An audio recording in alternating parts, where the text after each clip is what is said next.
Gini nih Kak, kan Kakak sekarang posisinya ngelatih nih. Ya, Kalau Kakak ketemu pemain yang misalkan egonya luar biasa ketika Kakak ngasih tahu, lu harus ngelakuin ini.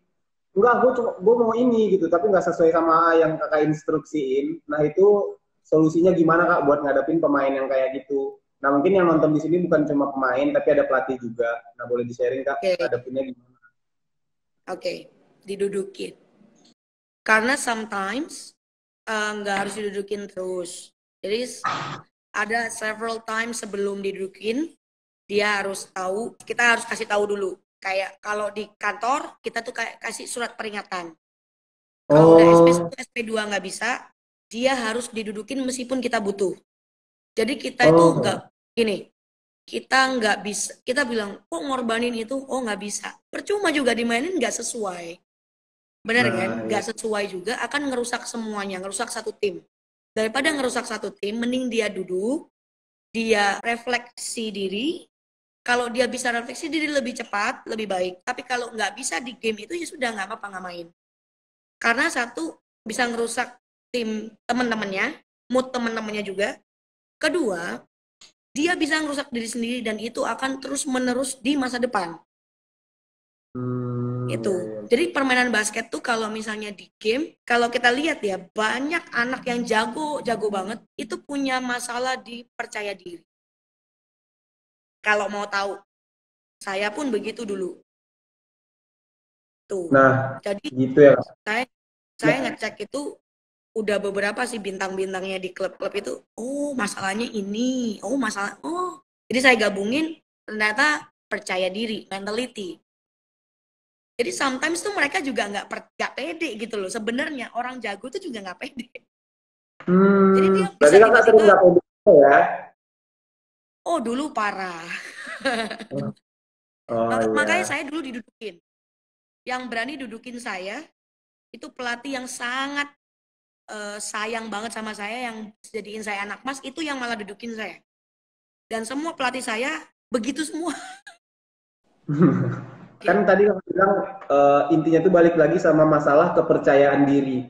Nah, buat Yes. ngatur kepercayaan diri ini gimana sih Kak? Kan berbeda kepala nih, macam-macam ragam kepala kan beda semua ya kayak Ya, ada yang kepercayaan dirinya masalah ini. Nah, ya. untuk mencakup semuanya Kak, gimana sih cara ngatasin masalah kepercayaan dirinya gitu baik yang takut sama pelatih lah, entah takut yang satu sama lawannya. Buat ngatasinnya gimana sih Kak? Cuman satu sih, perkaya diri. Maksudnya perkaya diri itu gini, enrichment itu maksudnya apa ya? Gini, kalau kamu belum siap, misalnya gini, kita nih pemain basket ngobrol sama dokter, kira-kira nyambung nggak? Enggak lah Kak. Nggak kan? Nggak, Enggak karena nyambung. bahasanya beda. Tapi kalau kita pemain basket, tapi nggak ngerti bahasa-bahasa basket, ya itu bukan pemain basket namanya. Tapi kalau kamu menyatakan diri bahwa you are a basketball player, so you have to do what a basketball player to do. Itu. Misalnya apa? Misalnya latihan sendiri di saat pelatih nggak nyuruh. Habis itu latihan sebelum sebelum latihan datang duluan. Habis itu kalau sekarang digitalisasi, kita lihat YouTube ada gerakan-gerakan baru, coba. Jadi jangan cuma ditonton, habis itu ngomong sama temen, hey ini Stephen Curry do this, do that. No. Hmm. Jadi waktu Stephen Curry do those things, apa namanya, kamu harus lakuin dulu gitu. Jadi jangan ngomong dulu. Digitalisasi itu bantu banget. Banyak banyak handling dribbling yang banyak banget yang dikembangin di sana di USA tepatnya ya. Nah kita dia tinggal tiru doang, lakuin selesai. Sedangkan kalau misalnya main basket, kalau kita misalnya nih, saya cuma bisa crossover. Padahal someday waktu game kita butuh behind the back untuk ngelewatin orang. Tapi kamu nggak bisa behind the back ya, kamu akhirnya nggak pede dan akhirnya apa? Percaya diri nurun. Iya, iya. Karena kalau saya dapat dari pelatih saya ya, pelatih saya kebetulan dulu pemain timnas juga, dia selalu bilang ini, basketball is habit. Same thing with human. Human itu mau ngapain tuh habitnya dia yaitu. Makanya kalau mau jadiin human something, rubah habitnya. Udah itu aja. Jadi intinya perkaya diri, preparation tuh penting. mau tanding ya sebelum tanding jauh-jauh hari itu kamu udah tambahan kayak gitu. Shooting nambah sendiri. Gak bisa kalau cuman di latihan doang. Mau jadi Stephen Curry, gak cuman gayanya kayak Stephen Curry. Latihannya juga sama. Stephen Curry 1.000 sampai 10.000 per day shootnya. Ya lakuin yang sama, minimal akan jadi yang sama. Itu sih. So, gini Kak, kan dari sudut pandangnya pelatih nih, kan ada anak yang nggak percaya diri. Kira-kira support dari pelatih buat anak didiknya percaya diri lagi penting nggak? Penting banget. Malah bahkan role coach itu more important than parents. Karena pihak ketiga, third party. Terus juga ini Kak, untuk akademi basket, seberapa penting konten, kan Kakak bilang tadi kan konten media sosial kan penting juga tuh buat akademinya. Seberapa penting itu buat akademi basketnya media sosial itu? Oke. Sekarang kan kita tahu semua serba sosial media. Serba digitalize, ya kan?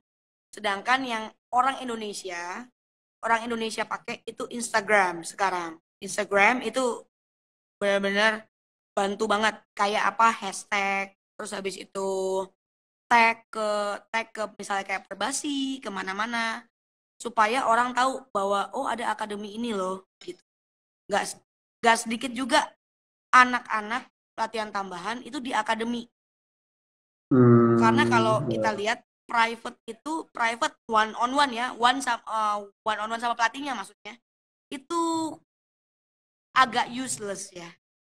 Jadi kalau mau lebih ke akademi itu pasti sama ada orang lain gitu loh maksudnya. So you can do one on one, you can do two on two, scrimmage kayak gitu, itu penting. Jadi nggak cuma individual skill tanpa diasah nggak bisa. Kakak kan punya nama besar, istilahnya kayak nama kakak tuh di Indonesia udah dikenal banyak orang. Nah, apa nggak cukup dengan punya nama besar? Kakak bikin klub tanpa harus ada promosi atau ada gitu-gitu? Gimana, Kak? Nggak cukup. Saya dulu ini saya buka aja ya. Saya dulu tahu kan yang di Instagram itu ada ads on. Oh iya. Ya. Kita Indonesia Sport Academy pakai ads on itu ada 10 juta total. Sampai detik ini ya. Tuh. Iya. 10 juta, terus habis itu minta tolong teman. Karena kan sekarang kan kita tahu ya itu kayak Denny Ray itu. Udah jadi selebgram lah di IBL kayak gitu-gitu kan. Kalau zaman saya dulu, saya tuh nggak main Instagram gitu loh. Saya mainnya Facebook gitu dulu. Jadi waktu junior saya yang nggak bisa main tuh udah jadi selebgram sekarang, saya bingung gitu. Kenapa zaman saya dulu malah nggak main Instagram gitu loh. Coba kalau saya dulu main Instagram, mungkin saya followersnya udah berapa puluh ribu kali. Oh iya. Itu. Iya beneran. Saya nyesel aja gitu. Makanya saya tahu, oh pentingnya Instagram, pentingnya sosial media, itu apa. Makanya saya rela waktu itu habisin total lah 10 jutaan itu untuk ads on-nya ID Sport Academy. Karena kalau ngandalin saya doang, ngandalin saya nggak masuk. Follower saya sedikit. Kelly doang yang banyak kan. Sedangkan kan kalau di Kelly doang, kadang kita tahu ya, Kelly Purwanto itu dikenal di seumuran saya lah, udah paling mentok sebenarnya. Coba deh, di seumuran umur 20 lah, 20s lah. Di bawah itu nggak Kelly Purwanto, who's that gitu. Padahal itu Iverson-nya Indonesia gitu loh. Iya kan? Paling yang tahu sekarang siapa? Abraham Damar. Ya mungkin Denny Ray, mungkin Abraham Wenas, Prastawa. Nah, karena masih main di situ. Di umur-umur anak-anak umur muda gitu loh.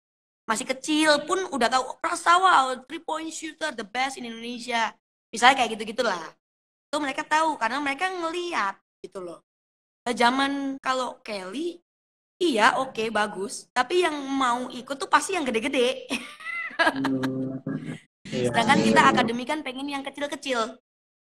Yang umur 8 tahun, 10 tahun gitu. Apa sih yang bikin seorang pemain basket besar tuh bisa jatuh